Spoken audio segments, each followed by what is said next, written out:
Being a hi-fi enthusiast makes me by default very fussy about how my systems sound and look. And when I noticed that there was a slight imperfection with the digital volume display on my Ayre Acoustic's K5 XE MP preamp, I had no choice but to spring into action. So I got on the phone with Jake at Ayre Acoustics in Colorado and explained what I needed. We had a very enjoyable chat, and he explained that Ayre Acoustics would be more than happy to service my preamp at the factory and give it a thorough going over by a technician. And I really appreciate that level of support, especially for an older piece of equipment. But I decided to decline in order to avoid the packing and the shipping and the additional expense of the factory rates. I explained that I have a very capable local technician who could replace the small LED display, and as far as I could tell, the preamp is currently performing exceedingly well. So I paid for the part and it arrived a week later. So today I'm taking the preamp and the part to Jim's place of business in order to show him what I need done and to see what he's been up to lately.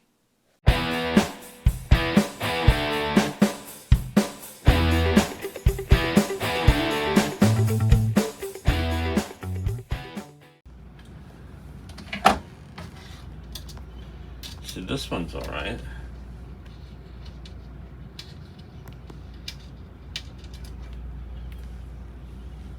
Colorado. Rocky Mountain High. I think they're like in Boulder or something, I don't remember.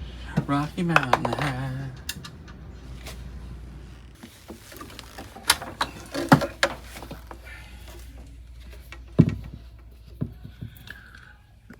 Yeah, it looks, see that's a little dimmer. It doesn't look as dim as it used to look in my house. At one point it looked like it wasn't working at all. Like it was black. Anyway, we'll just replace it. It's a nice preamp. And that circuit board's got what? It's got a lot of Film capacitors on it, as lots of little tiny ones. As opposed to electrolytics. The film capacitors are superior to electrolytics. And they last longer. But it's got two electrolytics in the... It's got six. It's got 6 electrolytics. Okay. Everything else looks like film capacitors. It's a very tidy layout inside, isn't it? It's almost a gutless wonder. They could have reduced the size of it way down. Look, this circuit board, they could have, did something else. They could have cut the size down to this, but they wanted to make it, they wanted to make it some kind of a standard size. They intentionally probably made it this size. Yeah, all their stuff is right, so that they can be stackable and stuff like that. So even though they could have probably compacted this thing way down, they chose to make it this size. It's got a pretty good aluminum case on it. Rubbed aluminum. Is that what we're gonna call it? Rubbed nickel? That called? I forget what that's called. My mind's gone blank for a second. All right, that's cool. Like I've seen rubbed nickel. So you think you might be able to work on it this weekend? Yeah. All right. Shouldn't take too long, should it? Should be pretty straightforward. All right, cool. Shouldn't cost more than a couple $1,000s. Look at that. What are you working on there? Reel to reel. A TX 4-channel reel to reel. My goodness. Because you got to have quadraphonic. Yes. Even though you only have 2 ears. And you can only hear in stereo. This got so frozen I couldn't move it. I had to heat it with my new toy, my heat gun. See, I got rid of having a stationary heat gun and I bought this. So cheap. It works really well. There's one. You could just get it right in there? But there's one problem with it. What? My wife's hair dryer has a thermal cutoff. Okay? This doesn't. The first one I had, I wanted to heat something really hot, so I just kept bringing up the temp. It went up to like 900 degrees. I was like, holy smokes, it really goes. And then the whole nozzle started going down because it was melting. So either they should limit how far you can turn it up, or they should put a thermal cutoff in it. So that's your second one? That's I sent that one back, and I bought this one because I like it. I just won't bring it up past like 700 degrees. Is there a temperature gauge on it? Yeah, there is. But you can bring it up to like so hot you can cause it to destroy itself. And it has no mechanism in it to, like I have it set on 722 now. It heats up really quick. It works really well. You can change how fast you want, how hard you want it to blow, and you can go up to 7. But see, I can go. Ooh, it's hot. Right, look, I can go to 932 degrees. That's crazy. That's nuts. That's absolutely. I think 700 sounds a bit high as well. Yeah, I'm going to bring it back down to 600. Isn't like 400 enough? And if you do, when I had it at like 900 degrees because I was really trying to heat something, this thing turned bright blue, and then it started melting. And I think that's unsafe. Very unsafe. Right. And this is going to get, not to cut you off, this is going to get new motor drive capacitors. All right. Motor run capacitors. Where would they go? They're these. Whoa. Okay, I took them out already. Yeah, I'm ordering replacements. Those are massive capacitors. But they're not going to look like this, the new ones. They're going to be smaller? They're going to be small yellow film capacitors. And the reason for changing these... These are cans? Those are a bunch of capacitors Those inside? are cans, right. So on here, the C is common, right? So everything is common to the C. So that's like the negative. And then you've got a 7. So you got 2 7s and 2 1.5 microfarads. So there's 4 caps inside there. Right. So there's rather than stuff it like you did with my Scott, you're just going to replace. You're going to buy already made. Well, they won't come in a can. So I mean, I could cut this off and stuff it, but I don't know that that's really necessary for something like this. I'm just going to get little separate ones. I'm just going to mount a little terminal strip up there and mount the caps to it. Yeah. And the reason for changing these, because this is a nice recorder, and should one of these fail, it has the potential to burn out a motor. Motors are going to be much more difficult to get than capacitors. So it's got a big transformer in it. It's got a transformer that says TIAC. Mm-hmm. Now, I've only had one customer ever ask me to fully recap a reel-to-reel, and it totally really sucked doing it. I did it. It looked like but it was a really expensive reel-to-reel, and it sucked recapping it. Because taking out all these circuit boards and putting capacitors, this takes forever. I bet. You can't pay me. I bet you charge them, though. Yeah. But some of these jobs that I do, you can't pay enough.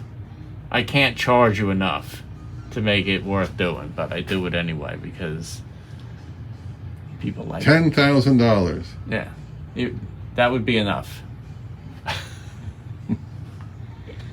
But anything less than that ain't enough. Before I continue, hitting the like and subscribe buttons is essential to keeping this channel alive. I'm really concerned that my views and subscribers are way down over the past months, primarily because YouTube is not putting my videos in front of as many eyeballs. And for what I've noticed, less than 10% of viewers click the thumbs up button. It does make a difference. And if you want to go the extra mile, my Patreon is just $3 a month, about the cost of a gas station coffee. But way more satisfying. It helps keep me making content that educates, entertains, and maybe even makes you grin. Links down below. And thanks a ton.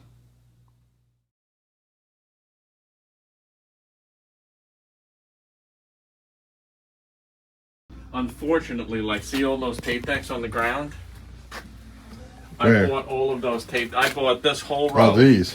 All of these, all the way to here, not the mono blocks. I bought all of that for $50. So I took it. What is it? What brands are they? What do we got? Well, there's a few. There's a Harman Kardon tape deck. That's a nice one with bias controls. That one? No one ever heard of that one. That one's that one's a small Kenwood. Oh, okay. This one's a Nico. No one ever heard of Nico. Oh, you did? What about Parasound? Oh, they're good. That's a little Parasound receiver. Well, that's an early Parasound. They're high. They're kind of more expensive stuff. And a couple of tape decks for $50. I couldn't help it. Oh, that's an early Parasound. And then I bought this. Never seen it like that. I have a Parasound. It's got nice stock jacks on the back. See these speaker jacks? What is it?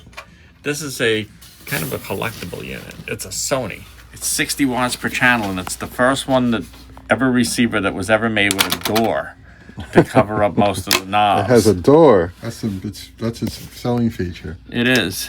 Look at that toggle switch. Yeah. 60 watts per channel, I think. No FM. That's what's wrong with it. That is what's wrong with it. But I've had a couple of these where there's a little... And then this guy wants a total restoration. So a Fisher? Yeah. Yeah, it's worth it. Ooh, all the bits Worth inside. it if you like it. It's a receiver. It's worth it if you like it, Dave. I like them. I like old early 60s tube stuff. It's fantastic. Holy moly. You got a whole store full of people out there. Yeah. Holy You gotta go out there. guacamole. You better And go then out I got to rebuild that. Needs all new capacitors. That is a Sunfire. Subwoofer. Oh, yeah. I have one of those at home. I love that because it gives you all the bass you want, and it doesn't take up any Is that an room. equalizer? Is that a pro That audio is some thing? kind of that's an ADC EQ. No, it's not a pro audio thing. Oh, ADC? Yeah, okay. I don't know. Could be, I don't I know. don't know if you consider a pro. Those are nice monoblocks. Marantz Oh, monoblocks. those are the Marantz. Yeah, cool. Oh, you bought those? No, Oh. those belong to a customer. I gotta redo them all. No, you can pick those up not too expensively. No, But you get 4 of them and do like quadraphonic or surround you got sound. 5 of them It's there. got 5. Yeah, you can do a whole surround sound deal. Look, you're doing a lot more speaker stuff lately. Look I at that. saved that just in case. See, that's a dust cover. Oh yeah. Where'd you get that? I found that on eBay, and it's brand new, never been opened. Wow. And that's gonna go for one of these. I'm having the speaker redone. See, this is a Sansui SPX 8000. So there's the dust cover. So which Right. one? Is the other one This broken? one, Oh, this one has a. Susan has the speaker, and after she's done with it, she'll bring it back, and I'll glue the dust cover on. Some nice fiberglass in there. Fiberglass. People like it because it's finished. The wood in there looks almost like a parquet finish.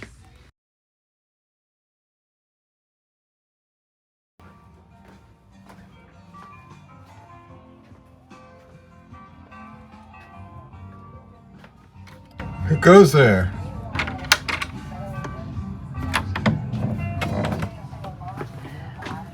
There's the man himself. Look on your face. Why am I here? Seems like a continuous nightmare that never ends. It is. It's a nightmare that never ends. How's it going with the crossover? Well, I'm rebuilding this for somebody who bought it, built it, and then it didn't work. Yeah, Well, yours is ready. yeah. I saw it right there. Where's the part? Oh, there's the part you replaced. Well, see, at first it was pretty difficult to get that off the board. So Oh. at first I was going to cut it because the last thing you want to do is damage the board. This was bad anyway, so I started to cut it, but that was pretty difficult anyway. So I had to heat the whole board. Have to heat it Heat it. with your special heater. Yeah. You didn't melt it or anything, No. did you? Well, thank goodness for that. That was the only way to save it. You have to heat all the pins at one time and take it out. Oh. You can't unsolder one pin at a time with this because they're feed-throughs and the solder goes through the board. They're very tiny holes, and you're just not going to get all... And if you pull the foil off of one side of the board, then You're effed. you're There's something in progress.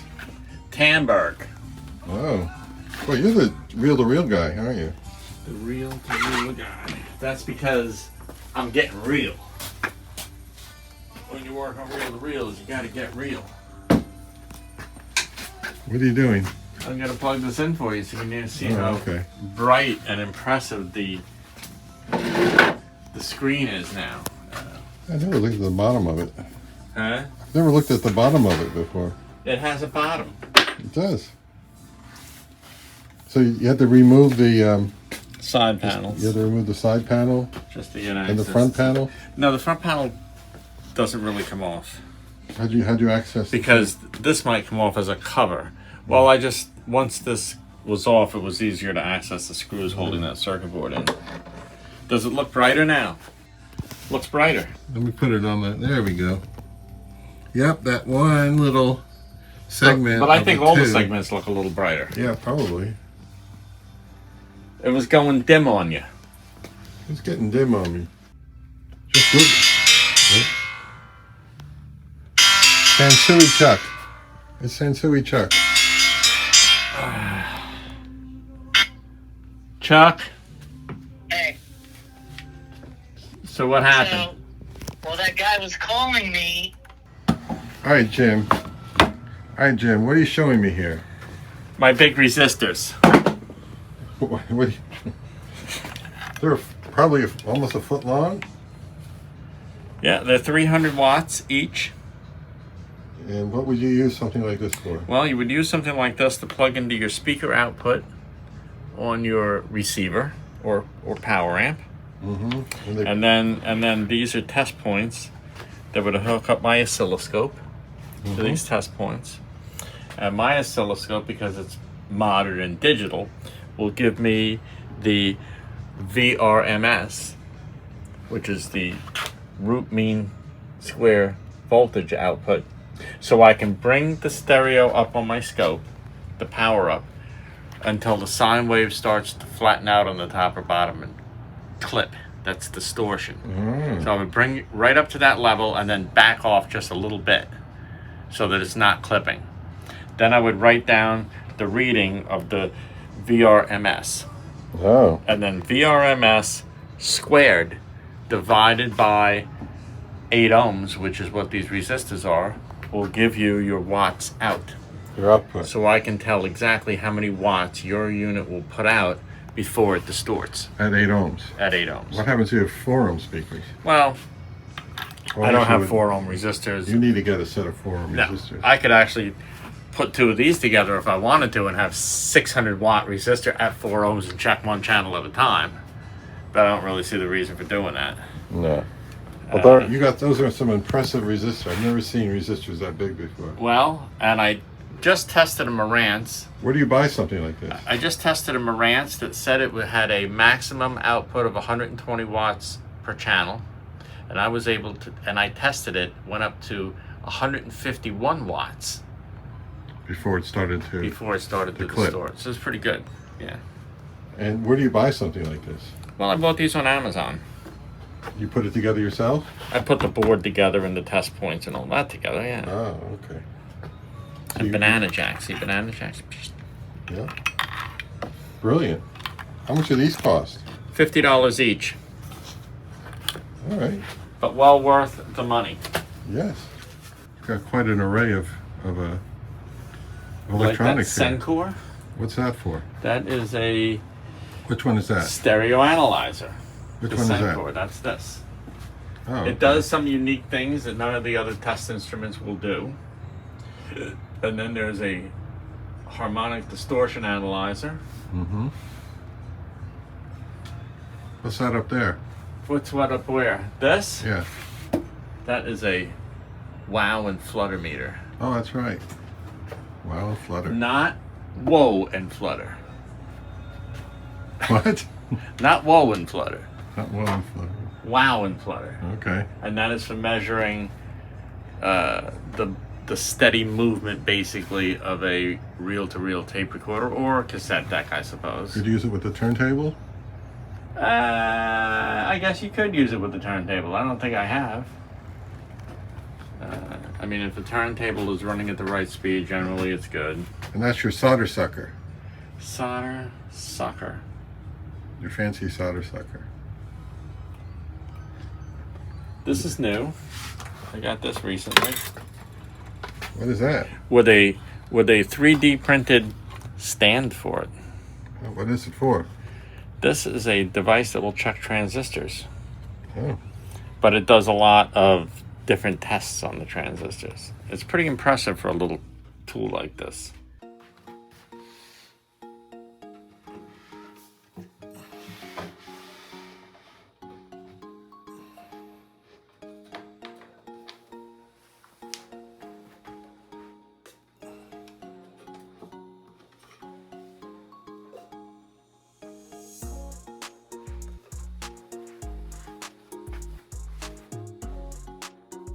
Yeah, that's definitely brighter than it was before. And I did save quite a bit of money having Jim do it and sending it back to Ayre Acoustics. So I'm pretty pleased. Good job, Jim.